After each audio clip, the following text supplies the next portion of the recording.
Bonjour à tous.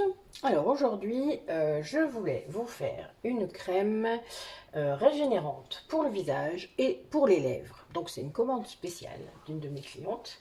Bon, c'est l'hiver, hein, vous savez, la peau est sèche, etc. Et donc elle avait envie d'une texture qui soit un peu plus crème que fluide par rapport à ce que je vous ai déjà montré. Et donc elle m'a demandé, donc j'ai décidé de faire une émulsion. J'ai réfléchi un petit peu aux problèmes qu'elle rencontrait par rapport à sa peau, et donc je lui ai fait une recette sur mesure que je vous montre comme ça, voilà, celles qui comprendront, enfin qui auront envie, n'hésitez pas. Donc c'est vraiment pour le visage, donc là c'est pour une peau mature, sèche, qui a besoin vraiment de se chouchouter, hein, comme je le dis souvent, mais c'est réellement ça. Et surtout pour des lèvres sèches, c'est-à-dire pour pas ne mettre du baume à lèvres tout le temps, bien qu'elle le fera certainement, mais bon, voilà. Donc je vais mettre aussi quelques huiles essentielles intéressantes pour ça, et puis qui ne sont pas du tout embêtantes pour la peau, bien au contraire, puisqu'elles sont tout à fait indiquées. Euh, et je rajouterai une petite fragrance pour ne pas que ça sente trop. Voilà. Mais je vais voir, parce que je vais mettre de la lavande aspic, donc je suis pas sûre qu'elle passe au-dessus. On verra, c'est pas un souci. Alors, donc une émulsion, nous avons une phase aqueuse et une phase huileuse. Donc pour ma phase aqueuse, j'ai choisi de l'hydrolat de lavande, donc je vous montre, parce que des fois, généralement je les ai préparés, mais là j'avais envie de vous les montrer. Donc ça c'est mes glaçons que je prépare, donc il y en a beaucoup, mais c'est parce que je vais m'en servir pour d'autres vidéos ensuite. Voilà, ça c'est de l'hydrolat de lavande que je fais moi-même, hein, et donc que je conserve en glaçon, comme ça, il n'y a aucun risque, vous voyez, dès que c'est fait, paf, ça prend, et il n'y a pas de bactéries possibles, etc., et du coup je ne mets pas de conservateur. Là je vais être obligée d'en mettre évidemment dans cette recette-là, mais normal, quand il y a de l'eau dans une crème, vous ne pouvez pas louper, il faut un conservateur. Et celle-là en plus elle se gardera au frigo. Tout comme les autres crèmes que j'ai pu vous montrer, les autres émulsions, hein, les crèmes pour les mains, la crème pour le corps, je crois. Enfin, je vous en ai fait plusieurs qui sont dans le même style, c'est la même recette, enfin, c'est la même façon de faire, mais ce n'est pas la même recette. Voilà. Donc, je vais la mettre au micro-ondes. Je vous reprends après, ça va faire un peu de bruit. Voilà, je suis revenue. Alors, donc, il va m'en falloir 50 millilitres d'hydrolat de lavande. D'accord? Donc, vous voyez, c'est un petit peu décongelé. Il y a encore des glaçons, mais c'est pas un souci. Donc, je vais verser. On va voir un petit peu si ça se verse pas trop vite.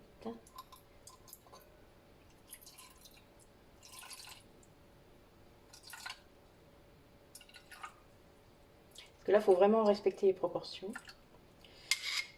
Je vais continuer la cuillère.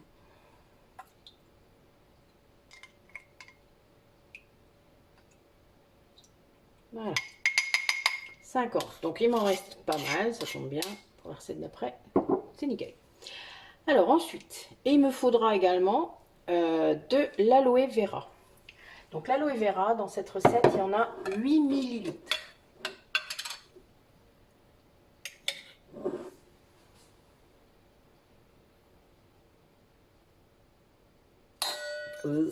Pardon, un petit peu brut ce coup-là. Millilitres. Et presque. Voilà. Bon, j'ai mis 9, mais c'est pas grave, hein. C'est de l'aloe vera. C'est pas un souci. Ça aurait été plus grave avec l'hydrolat parce qu'en fait, si la phase aqueuse est trop importante par rapport aux proportions que vous avez, eh bien ce qui est embêtant, c'est que ça va être trop liquide. Donc votre mélange, il va pas prendre en fait. L'émulsion, elle va pas bien prendre et ça, c'est un petit peu compliqué. Alors, donc là, on va mettre à chauffer un petit peu. Non, je suis une bêtise. Je vais battre, histoire de bien mélanger. Voilà. Et je mets un petit peu au bain-marie. Ensuite, je vais être obligée de nettoyer mon bazar. Il n'y a plus qu'à redésinfecter, hein, pas le choix. Voilà. Allez. C'est ça quand ça cliffe partout. Alors, donc, la phase huileuse, je vais mettre une cire émulsifiante, donc bon, je vous l'ai déjà montré. Bon, vous n'êtes pas obligé d'en acheter un gros comme ça, parce que moi je l'utilise souvent. Donc j'utilise, enfin, vous pouvez utiliser l'Olivem 1000 par exemple, qu'on trouve chez Aromazone ou comment un émulsifiant, hein, il faut que ce soit un émulsifiant. Voilà, une cire émulsifiante, c'est ce qui va faire... Alors j'insiste lourdement parce qu'en fait la première fois que j'ai essayé, j'ai fait ça avec une cire d'abeille. C'était très drôle. Évidemment ça n'a pas marché. Donc voilà, c'est pour ça. Ne vous dites pas c'est la même chose. Non, non, non, ce n'est pas la même chose. Du tout. Donc ça sert à émulsifier la phase aqueuse et la phase huileuse. Donc 8 millilitres. Oui, il ne faut pas beaucoup, mais sans ça, ça ne fonctionne pas. Il ne faut pas en mettre trop non plus. C'est-à-dire qu'il ne faut pas en mettre plus.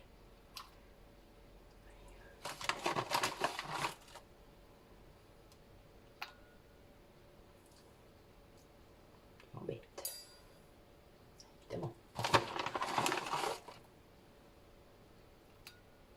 Voilà. Bon, j'ai 8,68, ça va aller, hein, ne vous inquiétez pas. Je dis pas non plus, moi ma balance n'est pas assez précise. C'est un petit grain, on ne peut pas faire mieux. Ne soyez pas aussi... Enfin voilà, faites attention aussi à ça. Alors, ensuite, moi j'ai choisi de mettre un beurre de mangue parce que ça va rendre la crème un petit peu plus solide. Enfin, pas trop solide, mais un petit peu plus que si je mettais que de l'huile. Donc, j'en mets pas beaucoup, hein, vous allez voir. J'en mets 3,5 millilitres. Donc, ça fait vraiment pas grand-chose. Il va falloir que je fasse gaffe d'ailleurs. Je pense qu'on... Petit bout, ça devrait... Voilà. Un petit bout, un petit bout. Heureusement, j'ai les petits bouts des fois d'avant, vous voyez, c'est bien. Voilà. Pile poil, 3,47. C'est beau, hein? Si j'avais voulu le faire exprès. Voilà. Ensuite, je vais mettre de l'huile d'avocat. L'huile d'avocat, je vous en ai déjà parlé. C'est merveilleux pour les peaux matures. Ça fait une petite couleur verte. Moi, j'aime bien. Et c'est vraiment une huile qui est vraiment, enfin voilà, qui est super pour faire des crèmes. Donc 23 millilitres.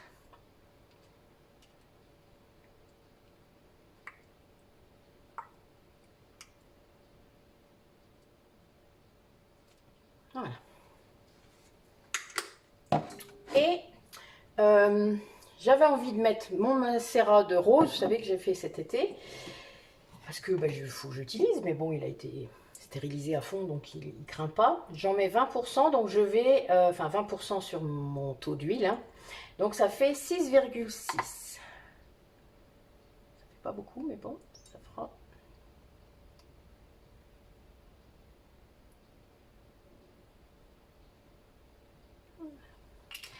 Parce que ça, je vous l'ai dit, hein, la rose, ça a des propriétés régénérantes incroyables.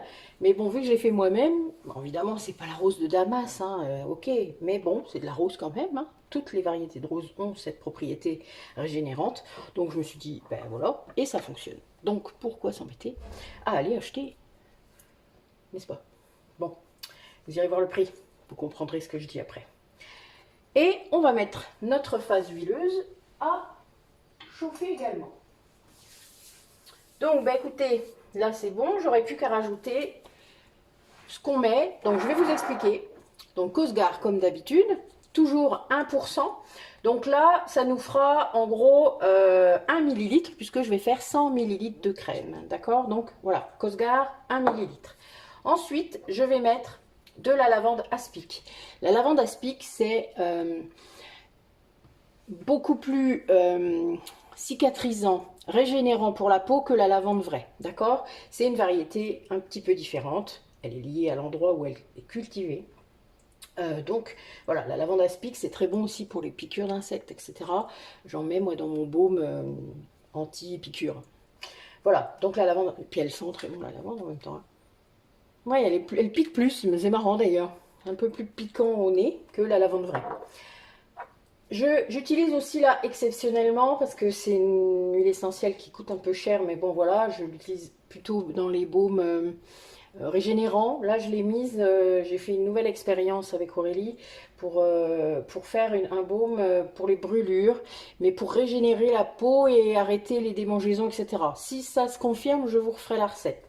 Donc l'hélicryse italienne, c'est super efficace pour régénérer la peau et faire en sorte que la peau soit bien protégée, etc. Donc, de mes deux huiles essentielles, je vais mettre 0,5 ml chacune, d'accord? Donc, ça nous fera bien 1 ml, donc 1%.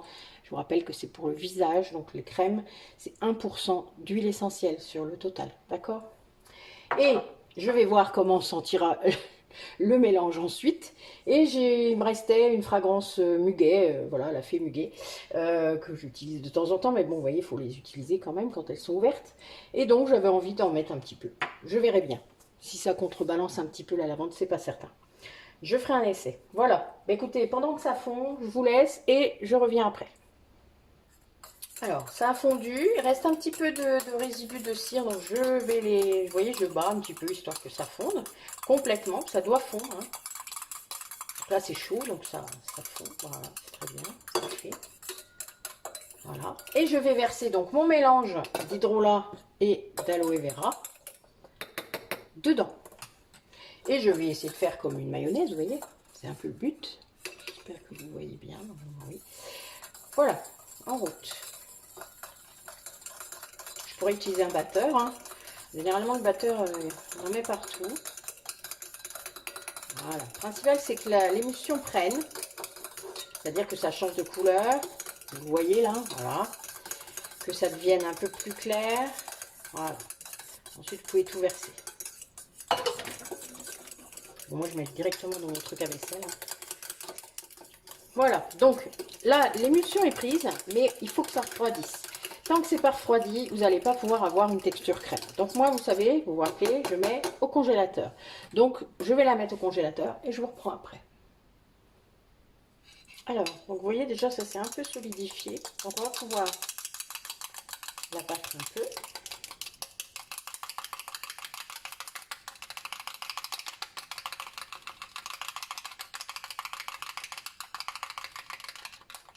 On peut utiliser un batteur, hein, vraiment. Enfin, moi j'ai un mousseur là, vous m'avez déjà vu avec, mais c'est vrai que des fois il est un petit peu, il m'en fout partout. Donc bon, voilà, si je peux éviter.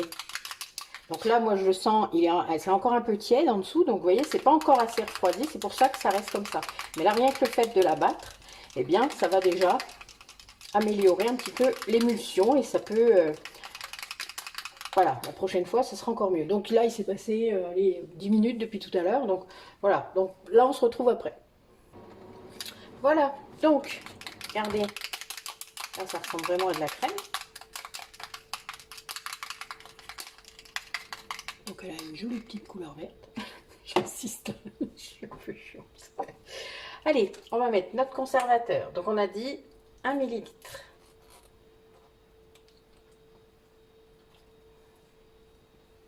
Comme d'hab, enfin c'est désinfecté, extérieur, intérieur. Hein. 1 millilitre.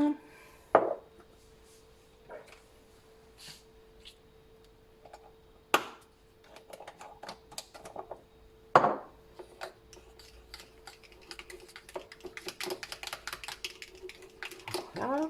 Ensuite, alors, l'hélicryse italienne, je vous ai dit 0,5 millilitres.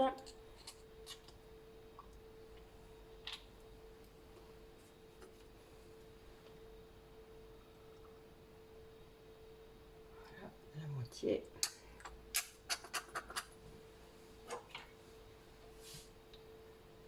Bon, ça va. Je pensais que l'odeur serait un peu différente, mais non, c'est pas très prenant. Donc, bon, ça va être la lavande qui va passer au-dessus, je pense. Mais bon, c'est pas grave. Notre lavande, 0,5 millilitres aussi.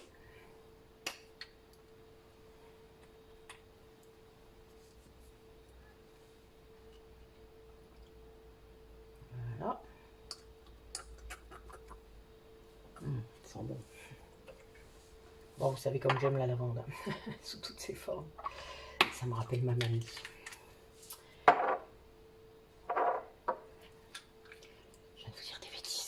Là, c'est la fée muguet que je viens de me dire. Je me disais en même temps, moi-même, vous voyez, je me disais, c'est bizarre, ça sent pas la lavande. Ah oui, votre corps il sait, mais votre tête, elle dit n'importe quoi.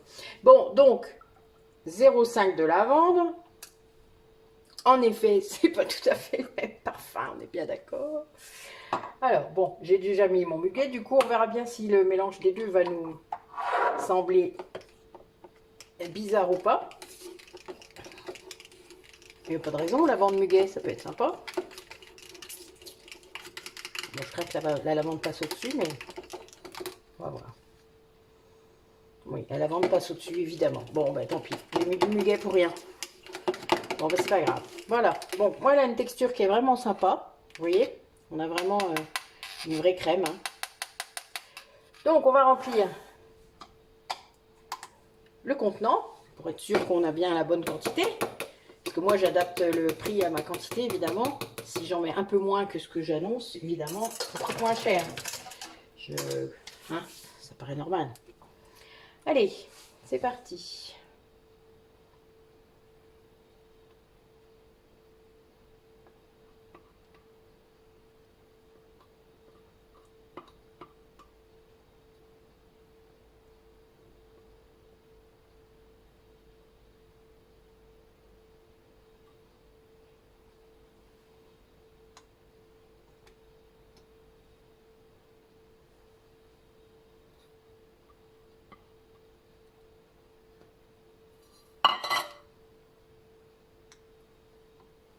$98. C'est pas mal. On peut garder le même prix. Voilà. Donc, vous vous rappelez comment on fait. Une étiquette.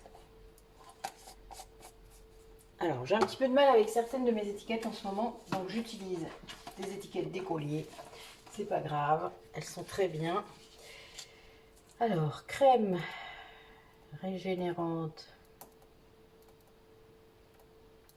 visage. Donc 3 mois, une crème comme ça. Donc là on est le 9 février. Donc ça nous fait 9.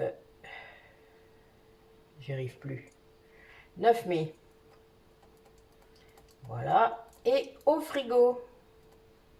Là je le remarque toujours parce qu'il y a des gens qui oublient et qui la mettent en dehors et c'est un petit peu embêtant. En tout cas ça fera pas le même rendu.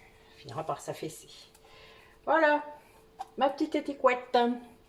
Bon, bah écoutez, moi je suis bien contente de ma crème.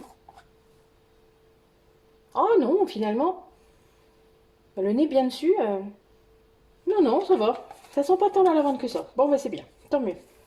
Voilà, merci d'avoir regardé la vidéo et à une prochaine fois.